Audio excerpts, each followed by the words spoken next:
اسی حرام مال میں سے قربانیاں پیش کرتا ہے، صدقات پیش کرتا ہے، تو رسول اللہ صلی اللہ تعالی علیہ وسلم فرماتے ہیں اس طرح کے صدقات اور قربانیاں اللہ کی بارگاہ میں قبول نہیں ہے، کیونکہ مال جو ہے وہ حرام ہے۔ اسی طرح سے رسول اللہ صلی اللہ تعالی علیہ وسلم نے فرمایا اگر کوئی بندہ حرام مال چھوڑ کر دنیا سے چلا جاتا ہے تو وہ حرام مال جو وہ پیچھے چھوڑ گیا ہے وہ اس کے لیے جہنم میں داخلے کا باعث بن جائے گا۔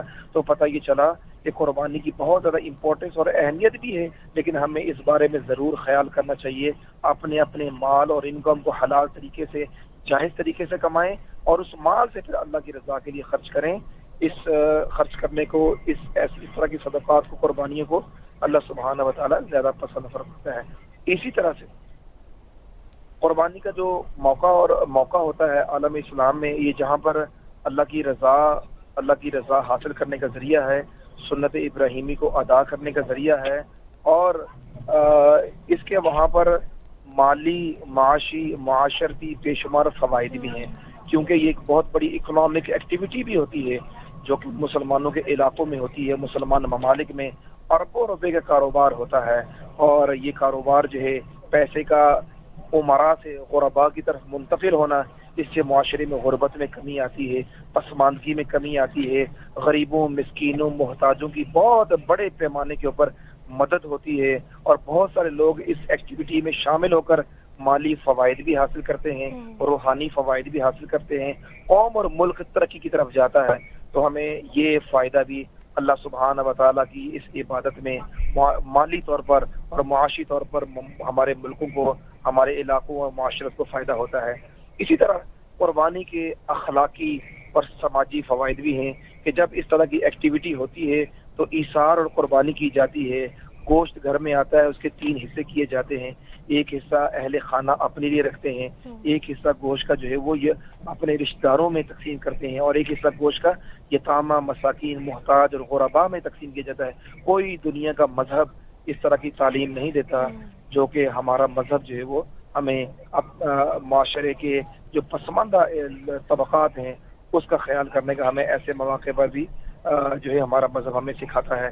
تو یہ سماجی اور اخلاقی فوائد بھی ہیں، اس کے مالی فوائد بھی ہیں، اور روحانی فوائد تو ہیں ہی بے شمار کہ رسول اللہ صلی اللہ تعالی علیہ وسلم نے فرمایا کہ قربانی کے دن، 10 ذی الحجہ کے دن، اللہ سبحانہ و تعالیٰ کو جانور کا خون بہانے سے زیادہ کوئی اور عمل پسند نہیں ہے۔ یعنی کہ 10 ذی الحجہ کو ہم نے صرف جانور کی قربانی ہی پیش کرنی ہے۔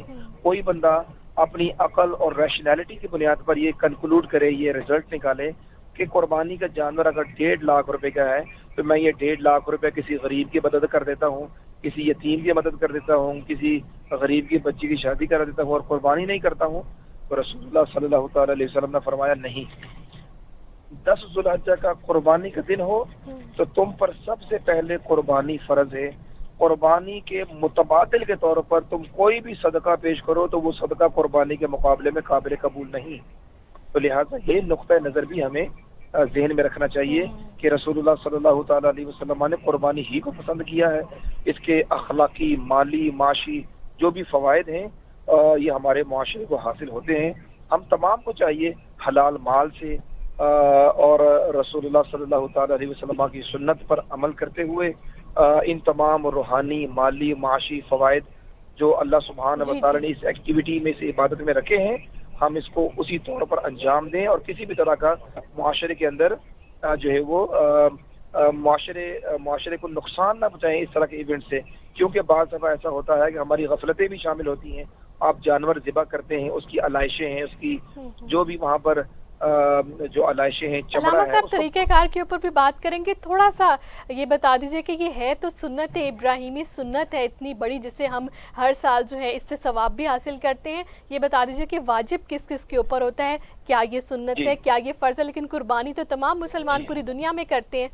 جی میں عرض کرتا ہوں، دیکھیں قربانی جو ہے نا یہ واجب ہے، اور یہ ہر اس مسلمان کے اوپر واجب ہے اور ضروری ہے جس مسلمان کے اوپر اپنی ضروریات سے علاوہ کوئی بھی ایکسپینسو آئٹم اس کے گھر میں موجود ہو۔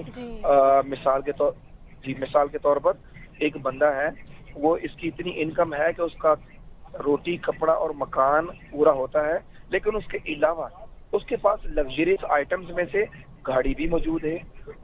اس کے علاوہ اس کے پاس کچھ ایسی کوئی چیزیں گھر میں موجود ہیں جو کہ اس کی ضرورت سے ہٹ کر ہیں لیکن ان کی ویلیو ہے، وہ ویلیویبل چیزیں ہیں. تو اگر بندہ اتنا مالی اس کی حیثیت ہے کہ وہ روٹی کپڑا مکان اپنا پورا کرنے کے بعد کچھ ویلیویبل چیزوں کا بھی وہ مالک ہے تو پھر اس کے اوپر قربانی واجب ہے. اس کنفیوژن کو دور کر لینا چاہیے کہ بعض لوگوں کے ذہن میں یہ بات ہے کہ جو زکوٰۃ کا نصاب ہوتا ہے تو زکوٰۃ کا نصاب ہے 52.5 تولہ چاندی یا اس کے ایکول اماؤنٹ، یا 7.5 تولہ سونا یا اس کے ایکول اماؤنٹ. بعض لوگ ذہن میں یہ خیال کرتے ہیں کہ جس کے پاس اتنا پیسہ ہوگا یا اتنی چاندی اور سونا ہوگا تو اس کے اوپر قربانی واجب ہے. یہ بات درست نہیں ہے. قربانی کا نصاب کا زکوٰۃ کے نصاب سے کوئی تعلق نہیں ہے. قربانی کا نصاب بس اتنا سا ہے کہ بندے کے پاس روٹی کپڑا مکان کی ضروریات پورا کرنے کے بعد اگر کوئی ویلیویبل آئٹم اس کے پاس ہے تو پھر اس کے اوپر قربانی واجب ہو جاتی ہے اور وہ قربانی کرے گا. اس طور کے اوپر گھر کے اندر ایک فرد پر نہیں بلکہ بے شمار افراد کے اوپر واجب ہو سکتی ہے. اگر بیوی کے پاس بھی اتنا سونا ہے اور اس کے پاس بھی کوئی ویلیویبل چیزیں ہیں یا اس کی انکم سیونگ میں موجود ہے تو اس کے اوپر بھی واجب ہوگا. شوہر پر بھی ہوگا، باپ پر بھی ہوگا، بیٹوں پر بھی ہوگا. اگر سارے کے سارے اپنی ضروریات سے ہٹ کر کچھ زمین کے پلاٹس کے مالک ہیں، گاڑیوں کے مالک ہیں، تو ضرورت سے ہٹ کر جو بھی چیز ایکسپینسو یا ویلیویبل چیز ان کے پاس ہو تو اس طرح کے تمام مسلمان کے اوپر قربانی کرنا واجب ہے. علامت صاحب آپ نے بڑا اچھا تفصیل سے بتایا کہ قربانی کس کس کے اوپر واجب ہے. تھوڑا سا ہمیں یہ بھی بتا دیجئے کہ قربانی کرتے ہیں جانور کی، بکرے کی، گائے کی، طریقہ کار بتا دیں، کیا کیا شرائط، کیا کیا چھوٹی چھوٹی وہ چیزیں جو مس ہو سکتی ہیں، کوتاہی ہو سکتی ہے، جو قربانی کی راہ میں جو ہے تھوڑی سی رکاوٹ ہو سکتی ہے. کیونکہ اللہ پاک نے سنت ابراہیمی کا بڑا خوبصورت ایک طریقہ کار جو ہے اسلام نے ڈیفائن کیا، تھوڑا سا بتا دیں. جی، اس حوالے سے جو سب سے امپورٹنٹ بات ہے وہ جانور کی خریداری ہے. دیکھیں اللہ سبحانہ و تعالیٰ نے جو قربانی کے لیے ہمارے لیے جانور ہمیں الاؤ کیے ہیں جن کی اجازت ہے وہ 3 طرح کے ہیں. ایک ہے بکری اور اس کی ساری اقسام بھیڑ دمبا سب اس میں شامل ہو گئے. دوسرا ہے گائے اور گائے کے اندر تمام طرح کی بیل، گائے، بھینس، یہ سب چیزیں اس میں شامل ہو گئی. اور تیسرا جانور ہے اونٹ. یہ 3 جانوروں کی قربانی کرنے کا ہمیں کہا گیا ہے. اب ان کی خریداری کے لیے ہمیں یہ ذہن میں رکھنا چاہیے بکرا یا بکری کی عمر 1 سال ہونی چاہیے. بکرا یا بکری کی عمر 1 سال ہونی چاہیے، یہ شرط ہے. ہاں بھیڑ یا دمبا جو ہے اگر وہ 6 سے 8 مہینے کا بھی ہو اور وہ قد کاٹ میں اچھا ہو اور 1 سال کے دمبے کے تقریباً برابر لگتا ہو تو وہ بھیڑ اور دمبا تو 6 مہینے کا بھی ہو تو اس کی قربانی جائز ہے. لیکن بکری اور بکرا جو ہے وہ 1 سال ہونا ضروری ہے، لہذا اس کو انشور کرنا چاہیے قربانی کرنے سے پہلے. دوسرا یہ ہے کہ گائے جو ہے اس کی جو قربانی ہے اس کی شرط ہے کہ 2 سال اس کی عمر پوری ہونی چاہیے. 2 سال عمر پوری ہونے کی علامت اس کے 2 دانت اگنا ہے جس کو ہم دوندا کہتے ہیں. تو یہ 2 سال کی عمر پوری ہونے کی علامت ہے. لیکن سارے جو گائے اور ویڑے ہیں ان میں 2 سال کے بعد ضروری ان کے دانت نکل آئے، لیٹ بھی ہوتا ہے. شریعت نے جو شرط رکھی ہے بہرحال وہ 2 سال کی عمر کی رکھی ہے. علامہ صاحب عید کا موقع ہے، قربانی کا موقع ہے. تھوڑا سا میں بات کروں کہ پاکستانی معاشرے کی کہ یہاں پہ جو قربانی کا جانور لے کر آیا جاتا ہے لوگ گلیوں میں گھماتے ہیں، دکھاوے کا ایلیمنٹ تھوڑا سا ہمارے سوسائٹی میں بڑھ گیا. آپ کیا کہیں گے؟ قربانی خالصتاً اللہ کی ذات کے لیے کی جاتی ہے، اللہ کو ضرورت نہیں ہے، لیکن اللہ پاک انسان کو قربانی اس لیے ایک واجب کی گئی تاکہ احساس ہو کہ اللہ کی راہ میں قربانی کی جا رہی ہے. تھوڑا سا بتا دیں کہ دکھاوے کی عید نہیں ہونی چاہیے بلکہ سنت ابراہیمی کے اوپر مکمل عمل ہونا چاہیے. اور آپ نے اچھا سوال کیا ہے. اس حوالے سے میں آپ کو ایک حدیث سنا دیتا ہوں اور اس میں اس تمام سوالوں کا جواب ہے. رسول اللہ صلی اللہ تعالیٰ علیہ وسلم کی حدیث مبارکہ ہے کہ کچھ صحابہ کرام رضوان اللہ تعالیٰ علیہ مجمعین مسجد نبوی میں بیٹھ کر دجال کا ذکر کر رہے تھے جو قیامت کے نزدیک آئے گا اور یہ بہت بڑا فتنہ ہوگا اور عالم اسلام کو اس فتنے سے بے شمار آزمائشوں کا سامنا کرنا پڑے گا. تو کچھ صحابہ دجال کا آپس میں ذکر کر رہے تھے اور اس فتنے کو آپس میں بیان کر رہے تھے. رسول اللہ صلی اللہ تعالیٰ علیہ وسلم ان کے قریب سے گزرے، پوچھا میرے صحابہ تم کیا باتیں کر رہے ہو؟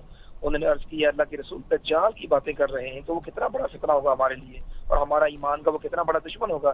تو رسول اللہ صلی اللہ تعالیٰ علیہ وسلم نے فرمایا میں تمہیں دجال سے بھی بڑا فتنہ نہ بتاؤں.